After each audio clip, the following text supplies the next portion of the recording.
Bueno, pues dados los saludos y descargados de estos saludos que son sinceros, de verdad que nos alegramos mucho, mi esposa y yo y mi hijo, de estar con ustedes, pues vamos a compartir un poquito de la palabra del Señor.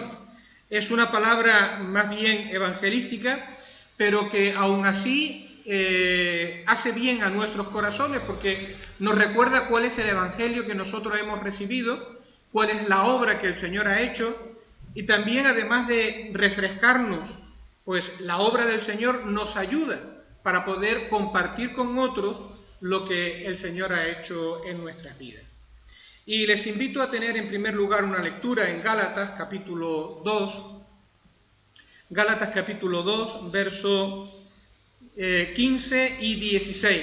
Creo que lo ven ahí en la pantalla, ¿verdad? Gálatas capítulo 2 y los versos 15 y 16.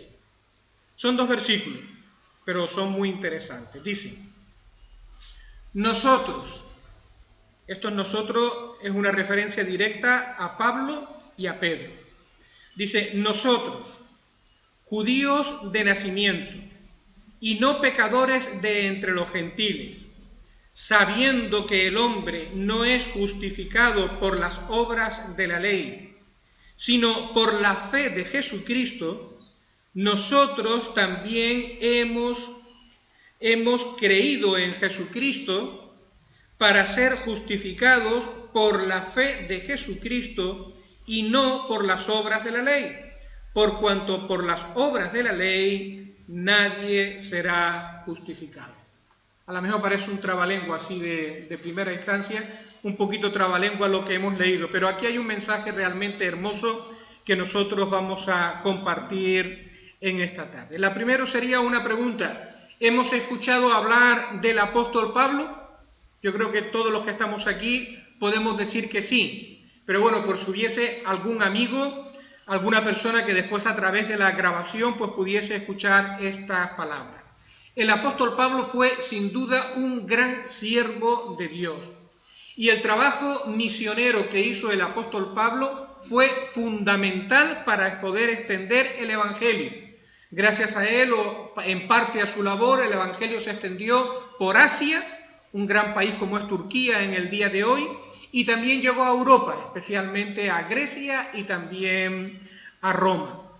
Fue un gran siervo de Dios, y de hecho una gran parte de las cartas que forman el Nuevo Testamento, de los escritos que forman el Nuevo Testamento, salieron de su pluma, evidentemente guiado por Dios, por medio del Espíritu Santo. Así que estamos ante un gran siervo del Señor.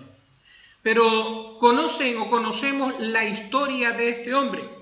Se conoce como Saulo de Tarso, y después Pablo, o el apóstol Pablo.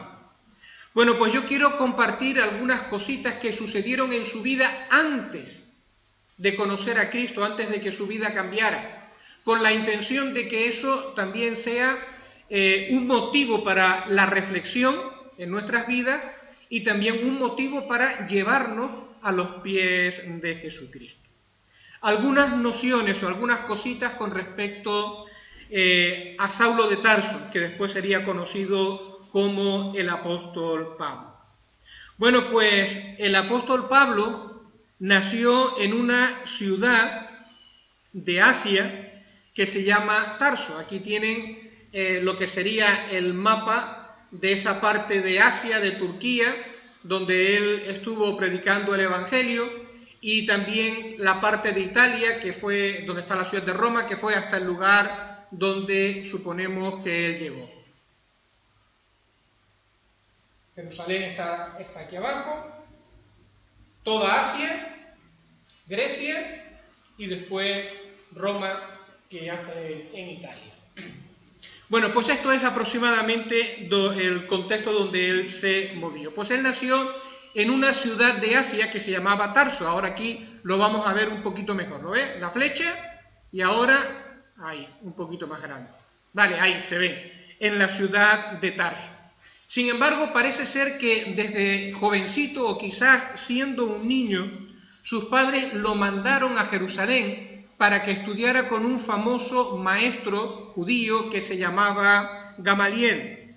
Así que nosotros vamos al libro de los Hechos de los Apóstoles, al capítulo 22 y al versículo 3, y allí Pablo, hablando de su propia experiencia, nos dice: yo de cierto soy judío, nacido en Tarso de Cilicia, pero criado en esta ciudad, es decir, en Jerusalén, instruido a los pies de Gamaliel, estrictamente conforme a la ley de nuestros padres, celoso de Dios, como hoy lo sois todos vosotros.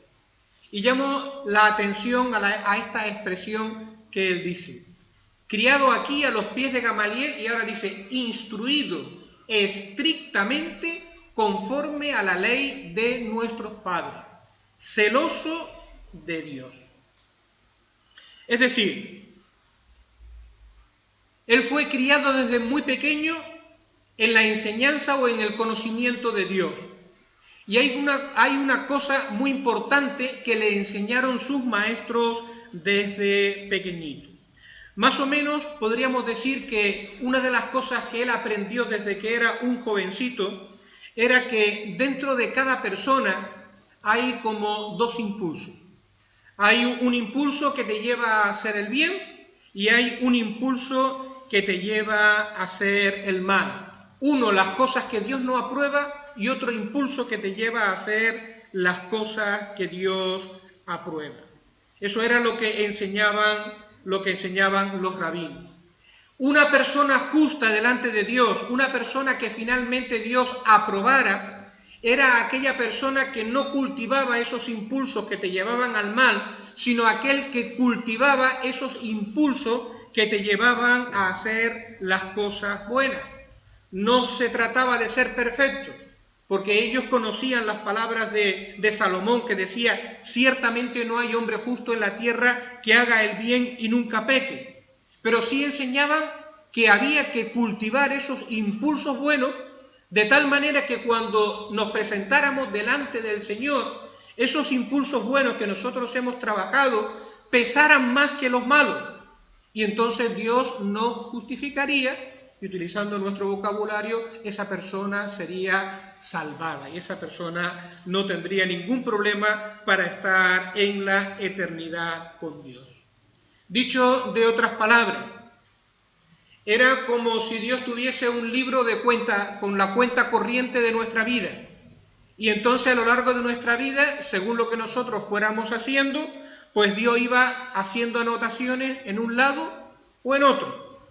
Y de lo que se trataba es de que al final, cuando nos presentáramos delante de Él, pues ver cómo estaba el saldo. Si el saldo estaba positivo y por lo tanto esas obras buenas pesaban más que las otras, o al contrario. Y dependiendo de esto, pues se sabría si esa persona finalmente era salvada. ¿Qué enseñaban los rabís o los maestros judíos? Bueno, pues que habían tres cosas fundamentales para poder cultivar esa parte buena, esos impulsos buenos, para que al final nuestra vida fuera positiva delante de Dios. Así que se enseñaba, y así lo practicaba cualquier judío devoto, como lo era Pablo de Tarso, que había que estudiar la Torá, es decir, las enseñanzas de Moisés, además conforme a las enseñanzas de los ancianos, para poderlas practicar bien. Y eso había que cuidarlo de manera especial. Había que dar limosna, tener cuidado de los pobres, y había que hacer obras de misericordia. Si nosotros nos ocupábamos en estas cosas, entonces esos impulsos buenos que nos llevarían hasta el cielo iban a ser cultivados y posiblemente no tendríamos ningún problema el día de mañana. ¿Qué aprendemos de esto? Bueno, pues que en el fondo lo que enseñaban los rabís con respecto a la salvación, o lo que creía el apóstol Pablo a cómo al final una persona se salvaba, no dista mucho de lo que creen muchas personas en el día de hoy. En el fondo se parece bastante, ¿verdad? Lo que pasa es que había una diferencia fundamental entre Pablo y lo que muchas personas piensan a nuestro alrededor. Y es que mientras para muchas personas a nuestro alrededor esto de la salvación y esto de cultivar lo bueno es secundario, es decir, me ocupo de esto en determinados momentos y hay momentos en mi vida que de repente me siento impulsado y lo hago y otros que bueno, que voy así, procurando no hacer daño a nadie, pero no los tomo en serio. Bueno, pues en el caso del apóstol Pablo, eso era algo que se lo tomó, pero muy a pecho desde que era pequeñito, desde que era muy jovencito. Para él todo esto era algo que formaba una parte intrínseca de su propia vida. Él incluso llegaba a pensar de que el estudio de la Torá o la práctica de la Torá no era simplemente aprenderlo y a ver lo que mejor podemos hacer, sino que había que ser un buen cumplidor, una persona estricta en el cumplimiento de la Torá. Es decir, él guardaba una vida totalmente íntegra. Ese era Saulo de Tarso. Pero la historia continúa, porque una de las cosas que él entendía que eran obra buena para cultivar esos impulsos positivos y que agradaban a Dios y que le iban a ayudar en ese camino al cielo, era perseguir a una secta que se llamaban los del camino y que adoraban a Jesús como si fuese Dios, le llamaban el Mesías. Porque para él los cristianos eran de lo peor que había nacido dentro del judaísmo. Y era un grupo sectario que se había apartado y que había que exterminar, había que quitar ese mal de en medio del pueblo de Israel. Así que él se ocupó ardientemente de hacer todo el mal que pudiese, pensando que hacía bien a Dios contra los cristianos.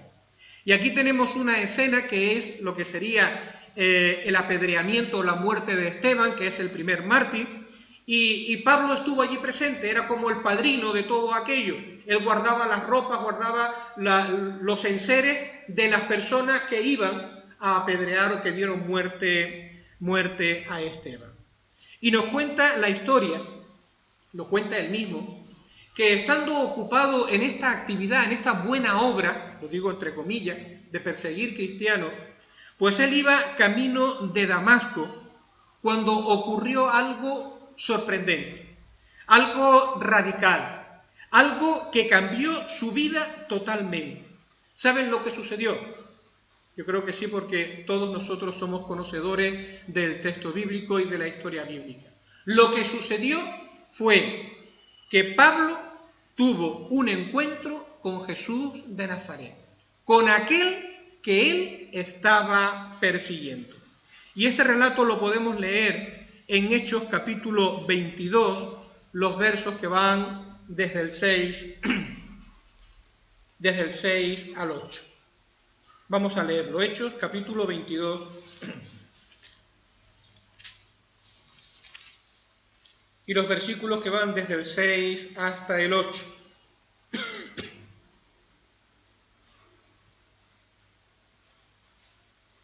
Dice, pero aconteció que yendo yo, al llegar cerca de Damasco, como a mediodía, de repente me rodeó mucha luz del cielo, y caí al suelo, y oí una voz que me decía, Saulo, Saulo, ¿por qué me persigues? Yo entonces respondí, ¿quién eres, Señor? Y me dijo, yo soy Jesús de Nazaret, a quien tú persigues. Tuvo un encuentro con el mismo Señor Jesucristo. Pero ¿saben qué es lo sorprendente de este encuentro?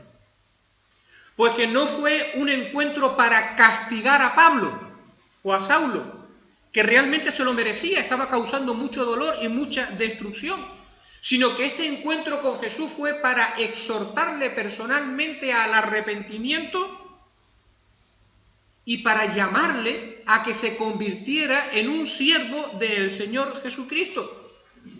Y fue en este momento en que él se encontró con Jesús que de alguna manera sus ojos fueron abiertos y que él entendió el error, la equivocación en la cual había estado viviendo hasta ese momento. ¿Y sabéis cuáles fueron sus palabras? Que indican cómo aquel corazón fue quebrantado totalmente. Bueno, pues en el versículo 10 del capítulo 22 dice, Entonces dije, ¿qué haré, Señor? ¿Qué haré, Señor? Aquel hombre se quebrantó delante del Señor. ¿Saben cuál es nuestra oración de todos los que estamos aquí? Pues que cualquier amigo que puedan estar escuchando este mensaje, de la misma manera que Pablo, también pueda tener un encuentro con el Señor Jesucristo. Un encuentro donde de alguna manera, como sucedió con Saulo, nuestros ojos sean abiertos para que nosotros podamos entender quién es Él de manera verdadera, no lo que hemos oído, sino quién es Jesús de manera verdadera. Un encuentro personal con Jesús para que podamos entender cuál es la obra, qué es lo que el Señor Jesucristo ha hecho por nosotros, cuál es nuestra condición y la necesidad que tenemos de confiarnos plenamente en el Señor Jesucristo como el único y suficiente Salvador. Ojalá que en nuestras vidas haya habido un encuentro como el de Pablo, un encuentro transformador. Pero vamos a seguir adelante, vamos a seguir con la historia de Pablo que les estoy contando.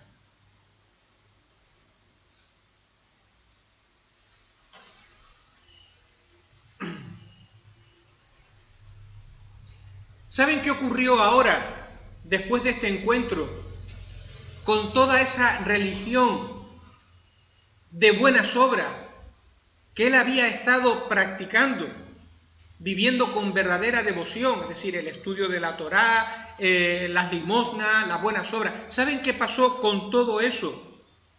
En lo cual él se había esforzado para tener un saldo positivo delante de Dios, después que tuvo este encuentro con el Señor Jesucristo. ¿Saben qué fue lo que pasó? Porque realmente es una pregunta bastante interesante. Bueno, pues vamos a ir a Filipenses. Vamos a ir a Filipenses.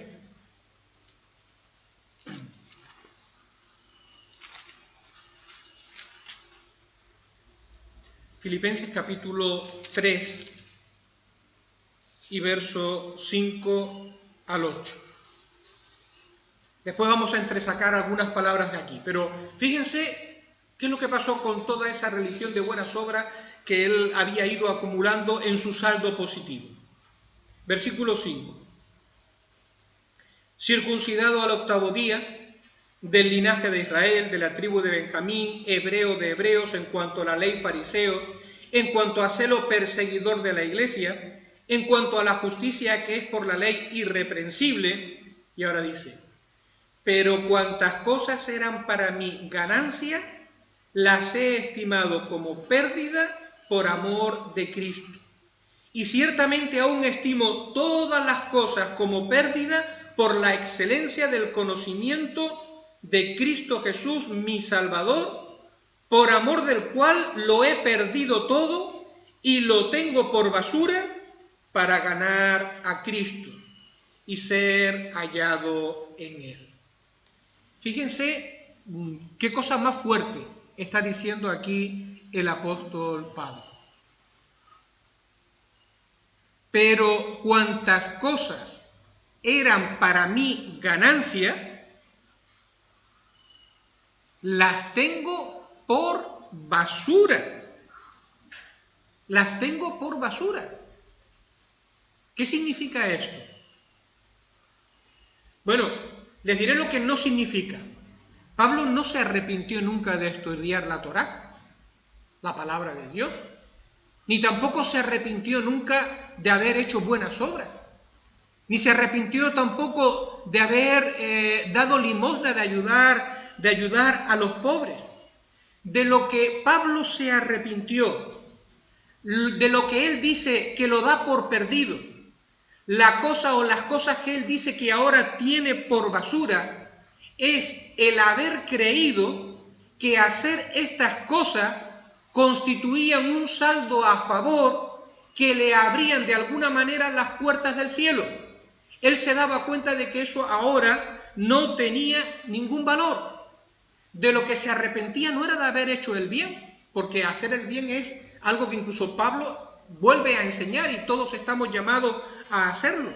sino se arrepiente de pensar que cuidando de esas cosas y haciéndolo todo de manera muy correcta, eso va a producir un saldo positivo que te va a abrir las puertas del cielo, que vas a salir libre en el día del juicio.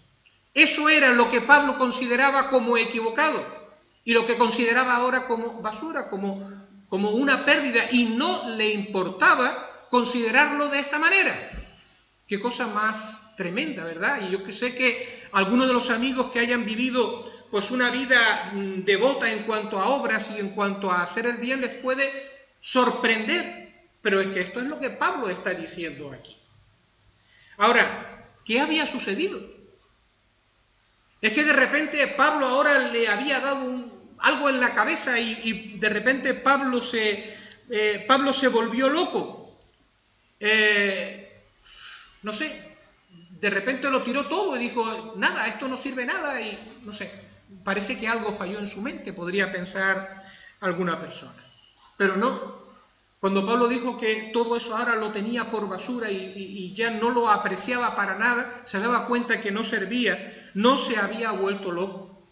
Lo que le había sucedido a Pablo era algo mucho más tremendo, algo mucho más hermoso, y es que finalmente Pablo había conocido el amor de Dios a través de Cristo Jesús. Conoció a Cristo, como ponemos ahí en la pantalla. Lo da por perdido por amor de Cristo. La vida de Pablo realmente, como sucede con la nuestra, había sido una búsqueda constante en el tiempo. Y sin saber él muy bien lo que estaba buscando, de repente cuando Cristo le salió al encuentro y cuando conoció a Cristo, él se dio cuenta de que el fin de su búsqueda había llegado y ahora había encontrado lo que él realmente necesitaba. Cristo apareció en su vida, todo lo demás ahora ya no era necesario. Yo no sé si los amigos se dan cuenta, pero lo veamos o no lo veamos, nuestra vida se puede resumir muchas veces en una búsqueda. Estamos buscando algo. En este caso puede ser que sea la salvación, una relación correcta con Dios, pero otros buscan en otras cosas. Pero hay algo en nosotros, en nuestro ser interior, que nos hace estar en continuo movimiento, que nos hace estar buscando algo. Pero es una búsqueda que, como en el caso de Pablo, satisfacer de manera plena solamente la puede satisfacer el Señor Jesucristo. Y eso es lo que nosotros tenemos que enseñar y lo que las personas deberían entender. Hay cosas nobles o buenas a las cuales dedicar nuestras vidas, que pueden traer algún tipo de consuelo o de esperanza a nuestras vidas. Sí las hay. ¿Por qué no lo vamos a decir? Hay muchas personas que se entregan al arte.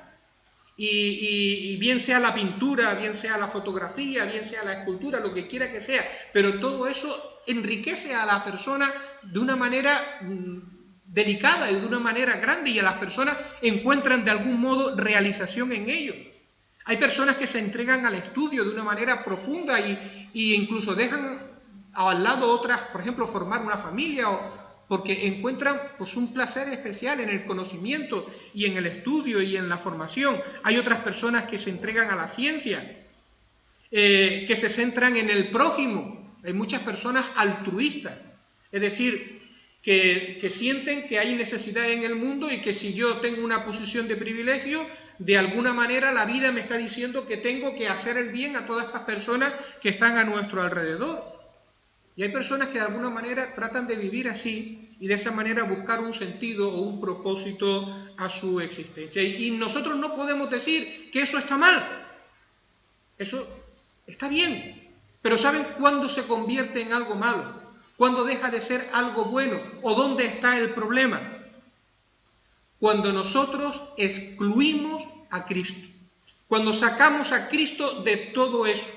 Cuando pensamos que estas cosas, siendo buenas, pueden servir de sustituto al Señor Jesucristo. Y ninguna de estas cosas puede servir de sustituto a Jesús, en quien único podemos descansar para tener plena confianza y plena paz y donde único podemos solucionar nuestro problema con Dios en cuanto al pecado es en el Señor Jesucristo. Por lo tanto, es un error, ¿verdad?, rehusar descansar en Él y rehusar descansar en su obra todo suficiente. Bueno, volvemos otra vez al apóstol Pablo. Y hemos dicho que Pablo no se volvió loco. Lo que pasó es que encontró un tesoro mayor. Y ese tesoro era Jesús, era Cristo. Vamos a ir otra vez a Gálatas, que fue la lectura con la que empezamos. Gálatas capítulo 2.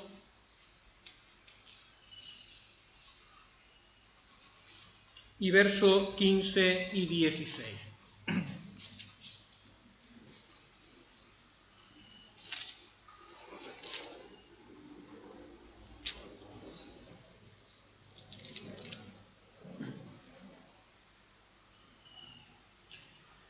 Estos versículos son particularmente interesantes y apropiados porque nos enseñan qué fue lo que Pablo empezó a conocer y a aprender desde el momento que tuvo ese encuentro con Jesús.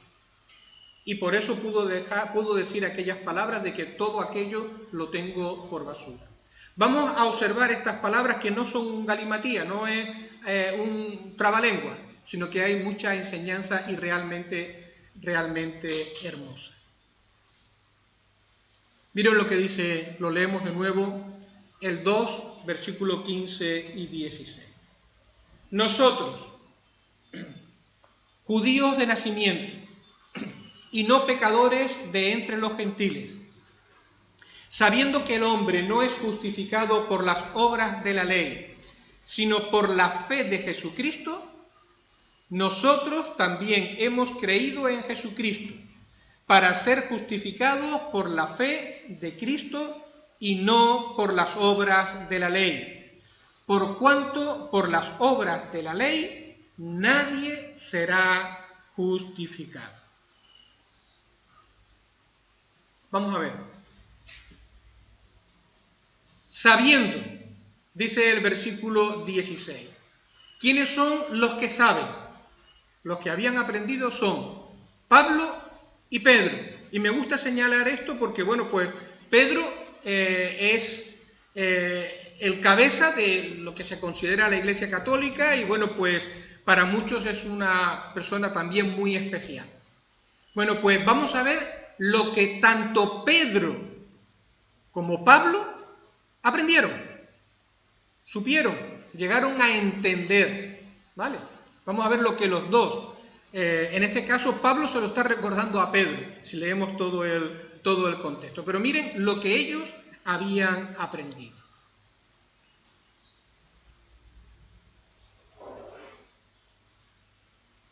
Nosotros, judíos de nacimiento y no pecadores de entre los gentiles, y ahora dice, sabiendo que el hombre no es justificado por las obras de la ley. Que el hombre no es declarado justo delante de Dios, absuelto en el juicio, como consecuencia de cumplir con las obras de la ley. Eso lo hemos aprendido, está diciendo aquí el apóstol Pablo. Pero, ¿qué es lo que estamos diciendo? Miren, el propósito de la ley de Dios, y cuando hablamos de la ley de Dios pensamos de manera resumida en lo que son los 10 mandamientos, que es el resumen de la ley moral y la ley ética de Dios, nuestras obligaciones para con Dios y nuestras obligaciones para con nuestro semejante.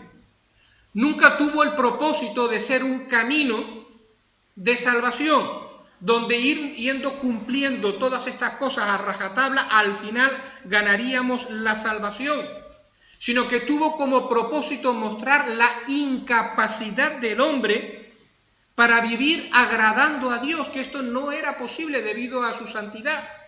Por eso, en paralelo a todas estas leyes que muestran lo que Dios espera del hombre, Dios puso todo un sistema de sacrificio con los cuales poder cubrir el pecado del hombre y que el hombre pudiese presentar delante de Dios, porque el hombre de por sí no podía cumplir con todos estos mandamientos de Dios. El propósito era mostrar nuestra incapacidad y el propósito en última instancia era mostrar la necesidad desde la antigüedad que las personas tenían de la gracia de Dios, de que Dios obrara en ellos, que Dios tuviera misericordia en ellos. Y esto lo explica el propio Pablo, y lo dice de una manera muy clarita en la carta que le escribió a los romanos. Y hay un versículo en Romanos capítulo 3 y versículo 20, que dice así, lo ven aquí en la pantalla, pero si lo quieren buscar, Romanos capítulo 3 y versículo 20, para que vean que no estamos inventando nada. Ya que por las obras de la ley, escribe Pablo, ningún ser humano será justificado delante de él, porque por medio de la ley es el conocimiento del pecado. Y piensa en los 10 mandamientos y piensa en buenas obras.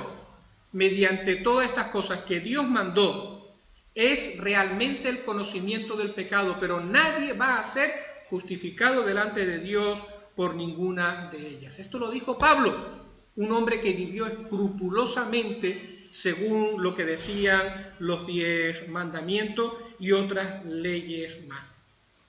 Y ahora esto nos obliga a hacer también otra reflexión. Es decir, Natanael está diciendo que los 10 mandamientos no nos salvan, porque no seríamos capaces de vivir cumpliendo.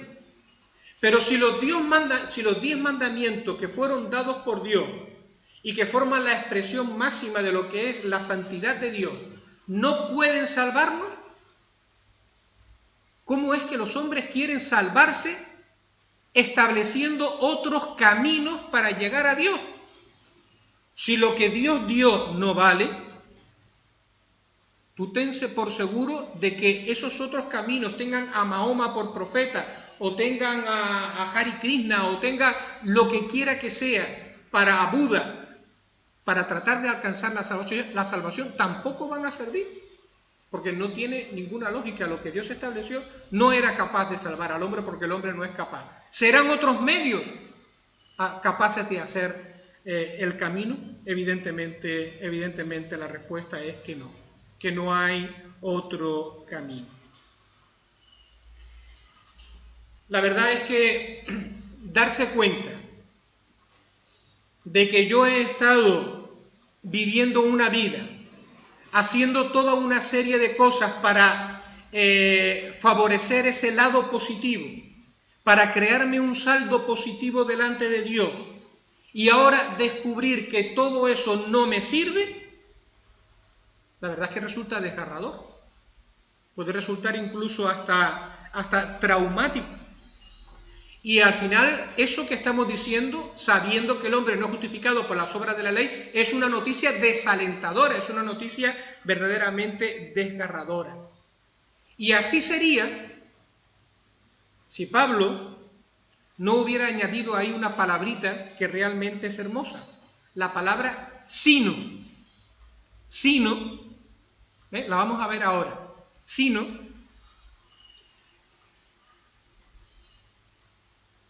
sabiendo nosotros que el hombre no es justificado por las obras de la ley, sino por la fe de Jesucristo. Qué hermoso. Pablo no solamente aprendió junto con Pedro que era inútil obrar para ganar la salvación, aun cuando tuviésemos como referencia los 10 mandamientos, sino que aprendió que siendo eso inútil, había un camino que sí nos podía dar la salvación, que había sido provisto por Dios en favor del hombre, y que ese camino es el Señor Jesucristo. Sino por la fe de Jesucristo. Una expresión, la fe de Jesucristo, que Pablo repetirá muchas veces a lo largo de sus escritos, y especialmente está presente en la carta a los romanos. Y les llamo la atención al versículo 26 de Romanos, capítulo 3, Romanos 3, 26. Miren cómo vuelve a repetir esta expresión. 3:26. Dice que Dios de alguna manera había soportado a este mundo hasta este momento. Ahora dice el 26, con la mira de manifestar en este tiempo su justicia, a fin de que Él sea el justo, y ahora añade, el que justifica al que es de la fe de Jesús. Él es el que justifica al que es de la fe de Jesús, sino por la fe de Jesucristo. Porque Dios justifica, declara justo, abre la puerta del cielo a aquel que es de la fe de Jesús. Y esto nos obliga a hacer una pequeña parada, unos minutos, ya estamos para terminar, para tratar de explicar de una manera breve qué significa esta expresión, la fe de Jesucristo. Miren, esta expresión, la fe de Jesucristo, nos lleva inevitablemente a hablar del Señor Jesucristo y a hablar acerca de su muerte, del valor que tuvo la obra de Jesucristo en la cruz del Calvario, a lo que significó su crucifixión. No fue un accidente, no fue un atropello, no fue una injusticia, aunque tuvo mucho de todo eso, pero no fue un accidente. Aquella muerte del Señor Jesucristo constituía un sacrificio en favor nuestro, en favor del hombre. Lo que el Señor estaba haciendo en la cruz era morir ocupando nuestro lugar, cargar sobre sí las consecuencias de nuestro pecado, quitar los obstáculos que separaban al hombre de Dios para que de esta manera, a través de su persona, todo aquel que quiera pudiese tener acceso delante de Él. Por medio del Señor Jesucristo, Dios podría perdonar, justificar a todo aquel que quisiera.